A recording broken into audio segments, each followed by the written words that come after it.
మీకు తెలుసా? నిజానికి ఆంజనేయ స్వామికి వివాహమైంది. ఆయన భార్య పేరు సువత్సల.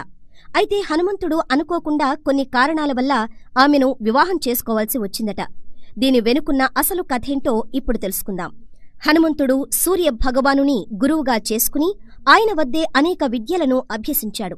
అయితే నవవ్యాకరణాలు అనే విద్యను మాత్రం హనుమంతుడు నేర్చుకోలేకపోతాడు. ఎందుకంటే ఆ విద్యను నేర్చుకోవాలంటే ఖచ్చితంగా వివాహమై ఉండాల్సిందే. దీంతో హనుమంతుడు ఏం చెయ్యాలో తెలియక అలా ఉండిపోతాడు. ఇది గమనించిన సూర్యుడు తన తేజస్సుతో సువత్సల అనే యువతిని సృష్టిస్తాడు. ఆమె అయోనిజగా పుడుతుంది. అంటే స్త్రీ యోని నుంచి కాకుండా సూర్యుని తేజస్సుతో పుడుతుంది.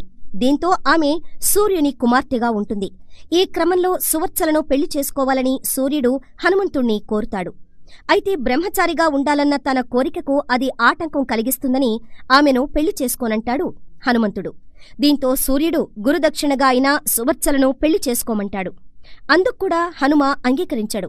ఇక చివరిగా సూర్యుడు అంటాడు, పెళ్లి చేసుకున్నప్పటికీ నువ్వు బ్రహ్మచారిగానే కీర్తించబడతావని, ఆ పెళ్లి లోక కళ్యాణం కోసమే గాని నువ్వు గృహస్థుడిగా ఉండిపోవడానికి కాదని, పెళ్లి చేసుకుంటే ఆ విద్యను అభ్యసించవచ్చని, లోక కళ్యాణం జరుగుతుందని అంటాడు.